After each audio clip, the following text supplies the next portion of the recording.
नमस्कार। Force supreme law partners के इस नए कानूनी एपिसोड में मैं एडवोकेट डॉक्टर अजय कुमार पांडे लेकर हाजिर हूं एक ऐसा मुकदमा जिससे कोई भी व्यक्ति यह नहीं कह सकता कि मेरा इससे क्या लेना देना वकील साहब। तो जी हां, यह मुकदमा उस विषय के बारे में है जिससे संबंधित सबसे ज्यादा मुकदमे भारतीय न्यायालयों में लंबित हैं, जिसको लेकर अक्सर आप कहते हैं कि अदालतों में कोर्ट में सिर्फ मिलती है तारीख और नहीं मिलता है न्याय। तो यह जो कानून है, नया कानून है, यह आपको उसी तरफ ले जा रहा है जहां आप जाना चाहते हैं, जिसकी आप आकांक्षा रखते हैं, जिसकी आप न्यायालयों से, कोर्ट से अपेक्षा रखते हैं। जी हां, त्वरित, सस्ता, सुलभ, न्याय संगत न्याय। तो मैं बात कर रहा हूं कि यह सारी संभावनाएं कहां से, किस कानून में निहित है, कैसा यह संभव होने जा रहा है और कौन सा ऐसा तब्दीली आ गई है, चेंज आ गया है इंडियन लीगल सिस्टम में, जो आपको, आपकी मुराद को, आपकी इच्छाओं की पूर्ति करने जा रहा है। और वह ऐसा कौन सा विषय है जिससे हिंदुस्तान का कोई भी नागरिक, गरीब, अमीर, पुरुष, महिला यह नहीं कह सकता कि मेरा इससे क्या लेना देना वकील साहब। युवा, युवतियां, जी हां, बिल्कुल सही फरमाया आपने। तो आइए आज का पिटारा खोलते हैं, और यह पिटारा है प्रॉपर्टी राइट्स न्यू रूल 2024। तो जो प्रॉपर्टी विवाद है, जो कोर्ट का सबसे ज्यादा समय लेते हैं और जिसके निष्पादन में देरी होती है और जिसके राइट्स, जिससे लोगों को इफेक्ट होती है, उसी को सुनिश्चित, त्वरित, सुलभ बनाने के लिए सरकार लेकर आई है प्रॉपर्टी राइट्स न्यू रूल 2024। यह नया कानून बहुत कुछ बदल देने वाला है, न्याय को सस्ता और सुलभ बनाने वाला है, लेकिन साथ ही साथ कुछ चेतावनियां, कुछ दुश्वारियां भी लेकर आ रहा है। इसलिए इसकी सम्यक जानकारी, इसकी डिटेल डिस्क्रिप्शन, इसकी डिटेल जानकारी समय से आप तक सुनिश्चित किया जा रहा है। आप वीडियो को लाइक करें, कमेंट करें, शेयर करें और नोटिफिकेशन बटन दबाकर ऐसे अपडेट्स के लिए हमारे channel force supreme law international को सब्सक्राइब करें। तो जी हां, इस कानून में यूं तो बहुत बातें हैं, लेकिन मैं आपको पॉइंट बाय पॉइंट, एक एक करके इंपॉर्टेंस के हिसाब से चीजों को प्रस्तुत करूंगा। तो जो पहला इसमें, जो इसका अगर आप कहेंगे कि स्टॉक फीचर क्या है, मुख्य विशेषता क्या है, तो मैं कहूंगा कि पहली बार प्रॉपर्टी राइट्स न्यू रूल माता पिता को वरीयता देता है, स्वतंत्रता देता है कि उन्होंने जो स्वयं अपनी संपत्ति अर्जित की है, उसका उपयोग, उसका निर्णय कि वो संपत्ति किसको देंगे, किसको नहीं देंगे, पूरी तरह से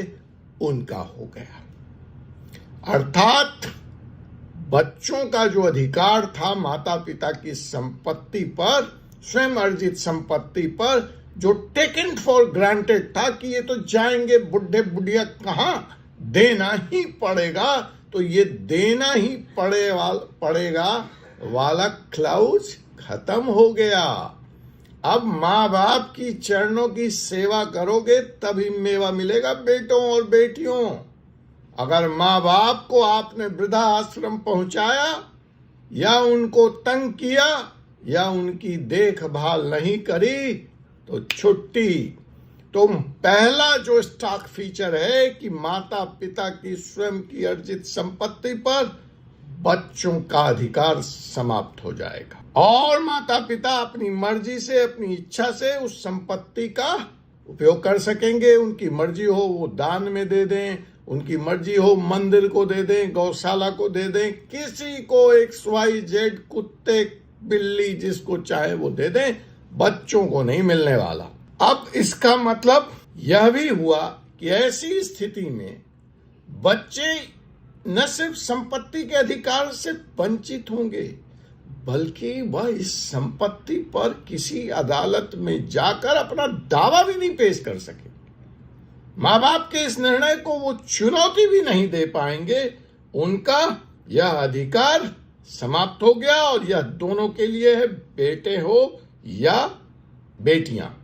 हाँ, यह अलग बात है कि माता पिता बिना वसीयत लिखे मृत्यु को प्राप्त हो जाते हैं, वैकुंठ धाम चले जाते हैं, फिर उत्तराधिकार कानून के तहत इस संपत्ति का बंटवारा बच्चों के बीच, जिसमें बेटे और बेटियां को समान अधिकार होगा, किया जा सकता है। जो दूसरा स्टॉक फीचर है, जो दूसरी महत्वपूर्ण विशेषता है, वह है बेटियों के बारे। इस कानून ने new property rights new rule 2024 ने यह स्पष्ट कर दिया कि बेटियों को माता पिता की संपत्ति में, चाहे वो पैतृक हो या स्वयं अर्जित हो, बराबरी का अधिकार मिलेगा। जैसा कि पुरानी मान्यता थी कि ऐसा माना जाता था कि शादी होने के बाद बेटियां को संपत्ति में अधिकार नहीं मिलेगा, उसको खत्म कर दिया गया।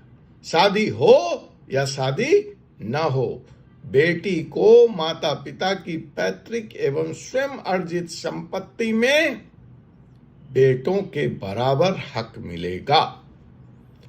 अब तीसरी तो मैंने स्पष्ट कर दिया, पैतृक संपत्ति, स्वयं अर्जित संपत्ति। अब एक तरह की और संपत्ति है, वह संपत्ति है संयुक्त परिवार की संपत्ति, HUF की संपत्ति। तो अगर ऐसी कोई संपत्ति है संयुक्त परिवार की, तो इसमें सबका बराबर का हक होगा। अगर इस संपत्ति का बंटवारा किया जाना है तो उसमें सबकी सहमति जरूरी होगी। किसी भी एक व्यक्ति को उसके हिस्से से वंचित दूसरे के द्वारा नहीं किया जा सकेगा।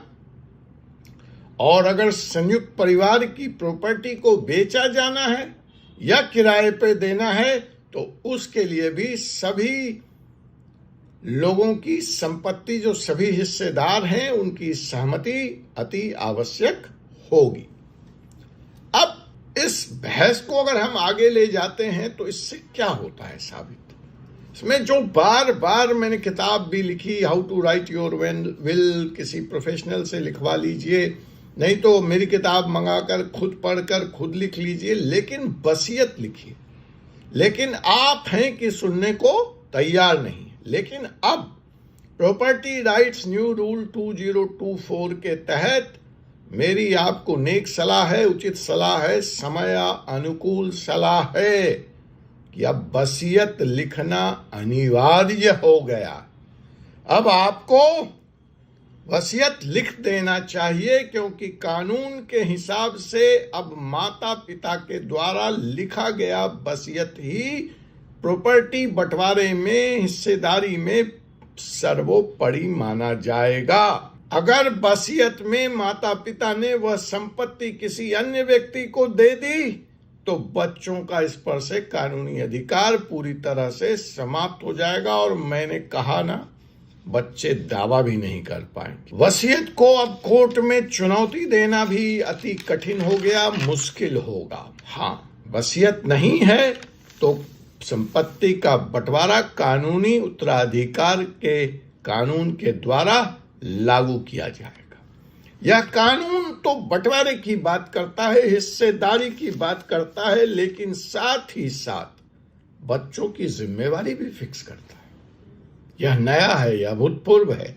अभी तक तो आप सिर्फ मेवा, अब करनी पड़ेगी सेवा।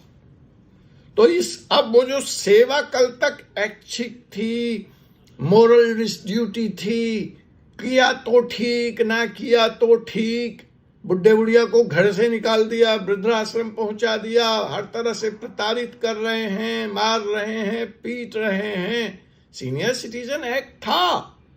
बट अब इस नए प्रॉपर्टी कानून में जो सीधी सीधी बात है कि बच्चों की जिम्मेवारी को भी परिभाषित कर दिया गया है और उनको अपने माता पिता की देखरेख करनी पड़ेगी, और अगर ऐसा नहीं किया उन्होंने तो उनको संपत्ति के अधिकार के, उनके संपत्ति के अधिकार को सीमित किया जा सकता है, कोर्ट के द्वारा समाप्त भी किया जा सकता है। समझ लीजिए आप। और कई ऐसे मामलों में बच्चों को बाहर भी किया जा सकता है। अब सवाल उठता है कि यह तो वसीयत मतलब सेवा में त्रुटि हुई, शिकायत हुई तब। इसके अलावा भी इस नए कानून में कई ऐसे शर्तें हैं, कई ऐसे सबसेक्शंस हैं जिसके तहत बच्चों को माता पिता की संपत्ति में हिस्सा नहीं मिलेगा। यह आपके लिए जानना आवश्यक है कि ऐसा आप क्या कर देंगे कि आप उन जो बातें मैंने कही उसके अलावा उनकी आपने पूर्ति कर दी है, फिर भी आप हिस्से से वंचित हो सकते हैं। तो यह जानना आपके लिए जरूरी है ना।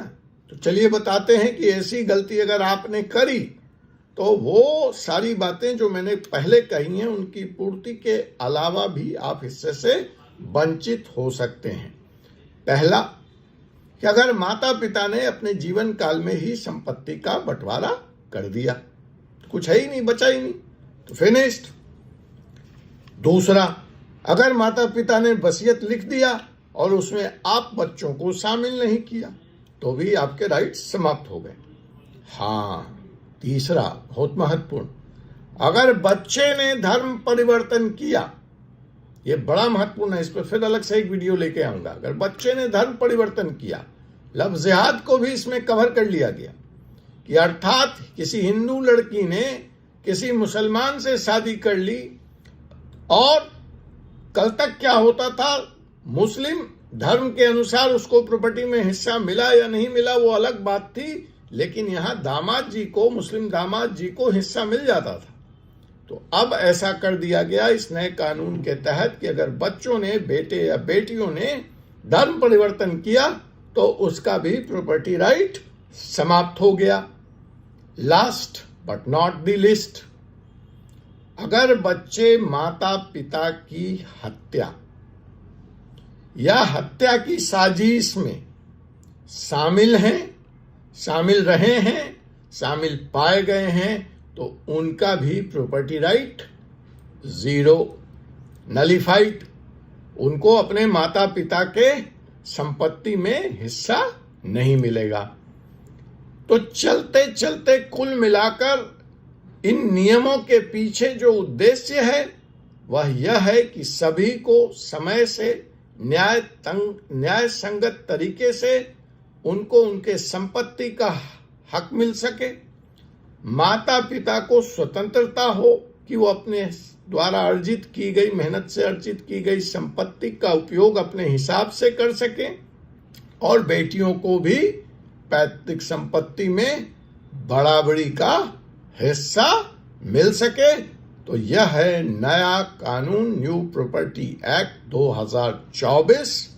आपको यह वीडियो कैसा लगा और क्या जानकारी चाहिए, कमेंट बॉक्स के माध्यम से मुझ तक बातें पहुंचाएं, मैं उत्तर देने का प्रयास करूंगा। वसीयत समय से जरूर लिखें। आपसे पुनः मुलाकात होगी एक ऐसे विषय के साथ, एक ऐसे ही एपिसोड में। तब तक के लिए मुझे advocate doctor Ajay Kumar Pandey, supreme court of India को अनुमति दीजिए। जय हिंद, जय भारत।